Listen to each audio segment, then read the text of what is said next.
Hola, ¿qué tal? Yo les voy a hablar sobre las células germinales.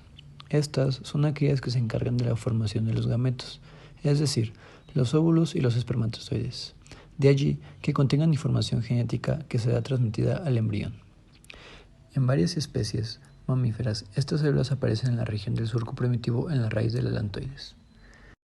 En un principio es imposible distinguir las células primerales de uno y otro sexo, pese a ser genéticamente distintas, pero más tarde los repliegues gonadales y las células germinales contenidas en ellos se desarrollan de manera totalmente diferente en ambos sexos. Las células germinales se dividen por mitosis y terminan por dar lugar a las células germinales características de cada sexo. Ahora hablaremos de la meiosis, que tiene lugar en las células germinales para dar paso a los gametos. La meiosis es el mecanismo celular mediante el cual se reduce a la mitad el número de cromosomas, quedando siempre un representante de cada pareja de cromosomas homólogos. Durante la reproducción sexual, se produce la fusión de dos gametos de dos individuos para formar una nueva célula o cigoto, que dará lugar a un nuevo individuo. En el cigoto, y por tanto en todas las células del nuevo individuo, estarán los dos componentes de cada pareja de cromosomas homólogos, es decir, dará un organismo diploide. No debemos confundir meiosis con mitosis. En la mitosis se produce una copia completa del genoma de una célula que luego se reparte entre las dos células hijas, con la que cada célula hija tendrá la misma información que la madre. Durante la meiosis, aunque inicialmente hay también una recuperación del genoma, posteriormente ocurren dos divisiones celulares, denominadas meiosis I y meiosis II, y se producen 4 células haploides. Cada una de estas células haploides pueden terminar convirtiéndose en un gameto. Por último, es importante conocer las funciones de las células germinales, porque tiene que ver con diversas características o cambios genéticos que son heredados durante la formación del embrión, tanto en personas como en animales, y que son transmitidos de una generación a otra. Asimismo, las células germinales son la única célula en los mamíferos que pueden experimentar el proceso de meiosis, la división celular en donde el número de cromosomas de la especie se reduce a la mitad. Gracias. Espermatogénesis. La espermatogénesis es el proceso de formación de espermatozoides maduros. La maduración de espermatozoides inicia en la pubertad, incluyendo eventos por los cuales las espermatogonias se transforman en espermatozoides. Los cordones testiculares de un varón se reconocen como células grandes y rodeadas por otras de soporte. Estas células de soporte se convierten en células de Sertoli. Poco antes de la pubertad, los cordones sexuales de los testículos desarrollan un lumen que se convertirá en túbulos seminíferos.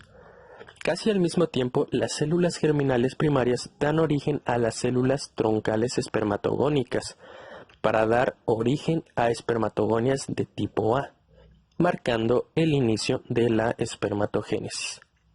Las células de tipo A pasan por un número ilimitado de divisiones mitóticas para formar clones celulares, donde la última división da origen a espermatogonias de tipo B. Estas se dividen para formar espermatocitos primarios, quienes entrarán en una profase prolongada, seguida por la primera división meiótica, formando espermatocitos secundarios. Durante la segunda división meiótica, estas células comienzan a formar espermátides. Resumiendo un poco la información, las células troncales dan origen a espermatocitos primarios, que por medio de 2 divisiones meióticas forman 4 espermátides. Por otra parte, espermatogonias y espermátides permanecen alojadas en las células de Sertoli durante todo su desarrollo. Las células de Sertoli sostienen y protegen a las células germinales. También participan en su nutrición y ayuda para la liberación de espermatozoides maduros.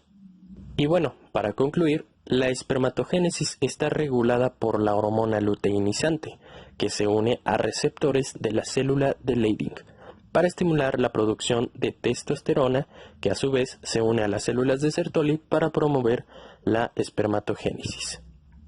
Bueno, pues esto es todo de mi parte. Soy Siddhartha Gámez y a continuación escucharemos espermiogénesis.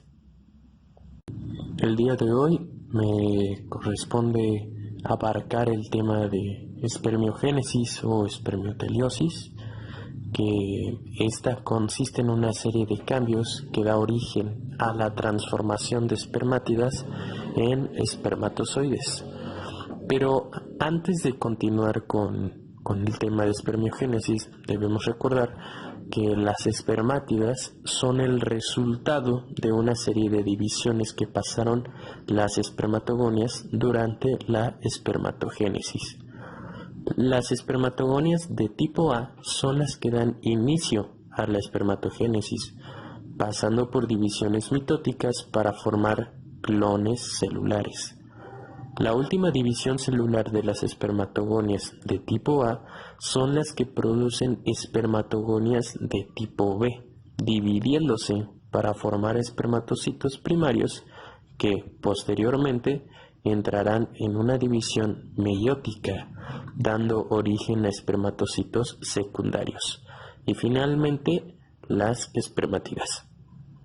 Siendo un poco más breve, las espermatogonias pasan por una división meiótica formando espermatocitos primarios a secundarios y finalmente las espermátidas. Así pues, continuando con lo que es nuestro tema, espermiogénesis, son las modificaciones que sufren las células espermátidas hasta convertirse en espermatozoides.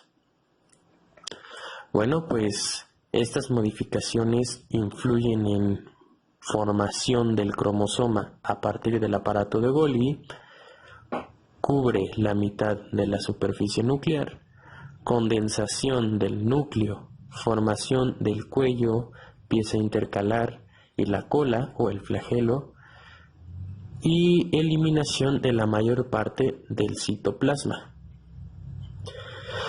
Ahora, para que una espermatogonia se vuelva en un espermatozoide maduro, este tarda alrededor de 74 días y cada día se producen 300 millones de espermatozoides. Cuando los espermatozoides completan su formación, ingresan al lumen de los túbulos seminíferos, siendo impulsados hacia el epidídimo por elementos contráctiles situados en la pared de los túbulos seminíferos. Bueno, pues esto es todo de mi parte. Mi nombre es Siddhartha Gámez y a continuación escucharemos la exposición de ovogénesis. Bueno, ahora les hablaremos del tema de ovogénesis. El término ovogénesis se refiere a toda la secuencia de fenómenos por los cuales las células germinativas primitivas llamadas ovogonias se transforman en ovocitos maduros. Este proceso de maduración se produce en el ovario y comienza en la vida embrionaria. Sin embargo, solo unas pocas células consiguen alcanzar su proceso final de maduración en la etapa de madurez sexual.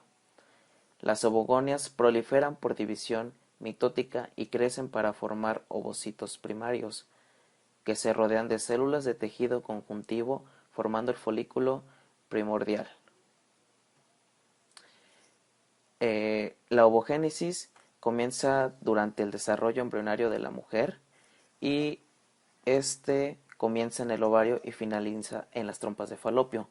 Cuando hay fecundación, las células germinales del ovario sufren una división celular mediante mitosis, dando lugar a las ovogonias. Estas ovogonias sufren una división por meiosis, que se queda parada, es decir, sufren un arresto. Este arresto se da en la profase 1 hasta la pubertad. A esta célula se le llama ovocito primario y sigue siendo diploide. El ovocito primario, por su parte, sufre una segunda meiosis, que se detiene en profase 2 hasta que se produce la fecundación. Esta célula es un ovocito secundario, también conocido como célula haploide. Es liberado en la ovulación y tiene un aspecto muy similar a la de un óvulo maduro. Minutos después de la fecundación se completa la segunda meiosis y estamos ante un óvulo maduro, es decir, este óvulo ya es capaz de unir su propio ADN con el de un espermatozoide para generar el cigoto. Captación y transporte del óvulo. La ovulación es un proceso lento que se inicia con la rotura folicular. ¿Qué quiere decir esto? Un folículo ovárico es un saco pequeño lleno de líquido ubicado en el ovario que contiene un óvulo inmaduro. Cuando un óvulo madura durante el ciclo menstrual, el folículo se rompe y el ovario libera un óvulo para su posible fecundación. Por el estigma o señal ovulatoria sale lentamente el líquido folicular durante varios minutos, acompañado de cúmulos de células foliculares, que se desprenden de la capa granulosa. En el interior de estos cúmulos se encuentra el ovocito rodeado de células de cúmulo óforo y que se conoce con el nombre de complejo cúmulo corona radiada. El pabellón de la trompa tiene una serie de rugosidades digitiformes, denominadas fimbrias. Estas van a estar recubiertas por epitelio con cilios.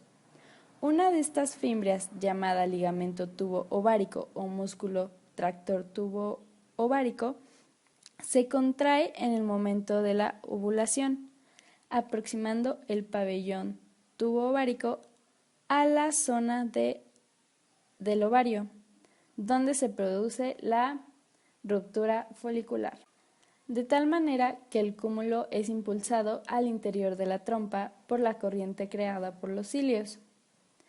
Gracias a esta adhesividad del complejo cúmulo corona, ésta se adhiere a las fimbrias y cilios que hacen progresar el ovocito hacia el interior de la ampolla. Ahora, el óvulo después de la dehiscencia. La fertilidad del óvulo, o sea, su capacidad para responder a la impregnación por el espermatozoide para la formación de un embrión, dura muy poco tiempo después de la ovulación. Las observaciones efectuadas en animales, especialmente en roedores, dan cifras comprendidas entre 10 a 20 horas, que probablemente son aplicables a todos los demás mamíferos. Los óvulos más viejos presentan con frecuencia anomalías de fecundación y desarrollo. En la mayor parte de los mamíferos, la relación cronológica entre la inseminación y la ovulación está regulada por el periodo limitado de celo o por el propio apareamiento que provoca la ovulación. Pero en la especie humana y en algunos primates no sucede así, y la fertilización de huevos envejecidos puede ser una causa importante de la mortalidad embrionaria. Y bueno, eso es todo de mi parte. Mi nombre es Yamilet Medina, del equipo 1.